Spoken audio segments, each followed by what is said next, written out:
For the first few months of last season, Tyrese Halliburton was one of the best guards in the entire NBA. That's not an overestimation, that's not an overreaction, it's fact. And he had propelled the Pacers to a much higher place in the Eastern Conference than anyone really thought that they belonged. And from that moment on, everything changed for the Pacers. They built their entire offense around Halliburton's incredible passing vision and instincts. They added a star alongside him by trading for Pascal Siakam at the trade deadline, and they made the conference finals. But if you look closely, Tyrese Halliburton has not even been close to the same player for basically a year now, and that is a huge problem not only for him, but the Pacers as well. So your first two questions are probably, one, is that actually happening? Has he actually fallen off that much, or is that just an overestimation? And two, if that's the case, why is this happening? If you look at his numbers from the first couple of months last season, pre-All-Star break, Tyrese Halliburton was averaging like 22 and 12 with great shooting splits. He was running everything for the Pacers. He looked like this unstoppable force. He was hitting all these pull-up threes and all this stuff that we thought the peak of Tyrese Halliburton could be, and maybe even beyond that. He absolutely was that. But then, after the All-Star break last year, all those numbers dropped significantly, including efficiency, including per game numbers. And there's a couple of reasons for why things fell off for him. First of all, and most importantly, he had a hamstring injury in January of 2024, missed some time, but also it just completely altered who he was as a player the rest of the season. At no point after that hamstring injury in January did Tyrese Halliburton look like the same player that he was the first couple of months of the year. The other thing that happened was something that he always needed to have in order to be a top-level NBA player, and that's three-point shooting. And all of his three-point shooting numbers fell off a cliff after the All-Star break, after the injury last year, and of course that limited his scoring. There were times where he wasn't even trying to look at the rim, he wasn't even trying to score, and a lot of that was because of the drop-off of his three-point shooting. That was one of the issues for him as a prospect and in the early part of his career with the Kings, was he had this weird shooting form. People weren't sure if it was going to translate to the NBA, if he was going to be able to be a good three-point shooter, and largely we just thought that that was solved for him at the beginning of last year, and it has become a significant issue ever since. If he's not hitting these kinds of pull-up threes, if he's not setting up his drives with the threat of a three-point shot, his entire offensive game, like a lot of other guards around the league, really starts to fall apart. And the other reason that his numbers fell off is something that makes complete sense. They traded for Pascal Siakam. They ran less of their offense through Tyrese Halliburton after trading for Siakam, which of course makes perfect sense because he was having to do too much for them anyway. And the concept of adding Siakam made total sense for them at the time. Adding a star alongside, yes, a very good player in Halliburton, but ultimately a complementary star, a guy that wants to create for other players. And Siakam was a perfect fit in Indiana. And after things fell off for him last year, and as we went into the season this year, the assumption was that the beginning of last year was just a hot streak. He was shooting the ball really well. His confidence was sky high. He was in this new role with the Pacers, and then the injury caused a lot of issues for him, as well as some of the other factors that we talked about. And that this year, he would settle somewhere in between the pre-All-Star version of himself last year and the post-All-Star version of himself last year. That was the assumption. The problem is, every single number, advanced number, eye test, everything you can compare Tyrese Halliburton to through the first 15 games of this season compared to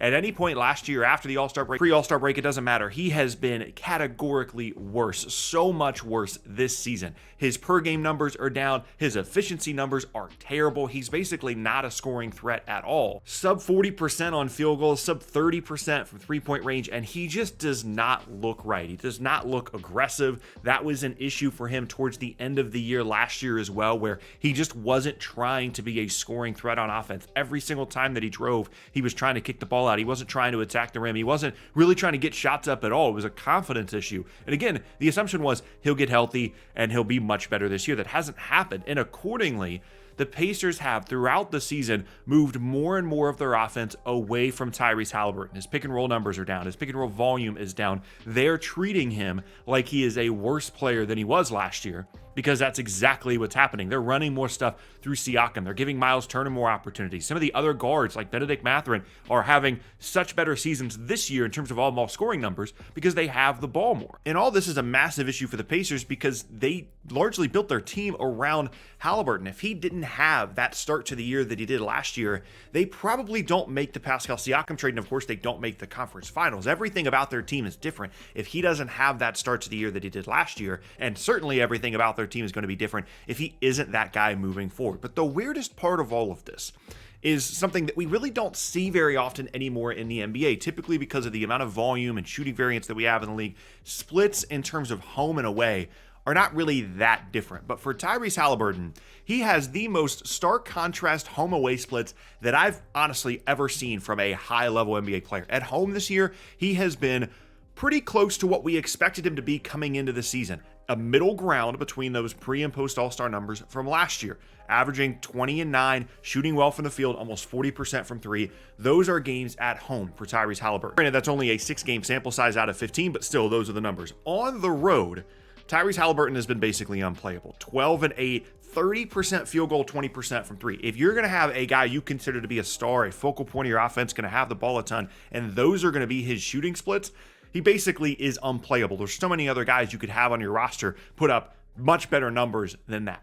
And I don't know how to explain the home and away split difference for Tyrese Halliburton from a statistical perspective. There's no way to really explain it. There have been theories out there about the fact that he's still dealing with some injury stuff, whether it be the hamstring, he's had a back injury issue, and that maybe travel has caused his back injury issue to be that much more of a problem, and him not being able to sleep in his own bed at home. Like, that's been a real thing, a real theory that people have had, that he's so bad on the road because his back just doesn't feel right when they're having to travel. That might be the case, but that's not going to get any better at any point throughout the season. And it's clear to me that two things have happened with Tyrese Halliburton. One, the confidence level has dropped so much at this point from where he was pre-All-Star break last year that we're never getting that guy ever again. I don't think that's ever going to happen. I don't think that was even who Tyrese Halliburton was in the first place, who he was pre-All-Star break last year. But I also don't think that who he is on the road this year is who he is either. Again, he's probably going to settle somewhere in the middle. And the start that he had for the Pacers last year largely created a higher expectation in our minds of what Tyrese Halliburton should be at the NBA level than what we should have had. He was never that good of a player. I don't think he will ever be that good of a player, but he can still be very good, which brings me to the other thing that I think is happening. Tyrese Halliburton is not healthy. Like, there's just no way you can convince me with this dramatic of a difference in terms of his splits that this is a healthy basketball player. He's dealing with whatever this back issue is. Ever since he had the hamstring injury in January of 2024, he has been so much worse than at any point prior to that injury. And when that happens, when you can pinpoint a specific point in time and say, nothing has been the same since then, nothing even looks remotely close to how it was since this happened, that has to be a significant part of the reason. Now, with all that said, none of this helps Indiana. The fact that this is an injury issue or home away split issue, whatever it is, none of that helps them because they have built a team that largely is able to compete with some of the better teams in the Eastern Conference because they're well coached. They have this high-powered offense. They have Siakam and Turner in the front court. They have Halliburton in the back court. Mathurin has been awesome. But if they don't have a true star, all-star caliber guard in Tyrese Halliburton anymore, the entire structure of their team doesn't make any sense because then they're basically what the Raptors were when they traded away Pascal Siakam. They've got a really good, not quite all-NBA first or second team kind of guy. That's not necessarily who Pascal Siakam is, although he's very good. And then they've got a bunch of other guys that are pretty solid, but the ceiling on this team is so much more limited if this is the version of Tyrese Halliburton that they have. And in terms of solutions, there really aren't any. They can shelf Tyrese Halliburton for a couple of weeks, hope that he gets healthy, hope that he figures out this back issue, but they did that last year with the hamstring issue. They weren't very good when he wasn't playing, when he missed games with the hamstring, so he came back and then he was just never the same. And if it's truly a back issue, that's one of those things that's probably never really going to go away. It's always going to be something that's bothering him. And they obviously logistically need to figure some things out in terms of travel to get this guy to play better on the road. Because if it's because of his back issue and the travel and the impact that has on his injury, that's a logistical thing. They got to get that figured out. They got to find a way for him to be able to play well on the road. But regardless, this is a significant issue for him because he's just not even remotely close to the same guy. And until they get that figured out, until they can get him to look somewhere in between pre-post All-Star last year Tyrese Halliburton, there is a very, very hard ceiling on what this Pacers team can accomplish.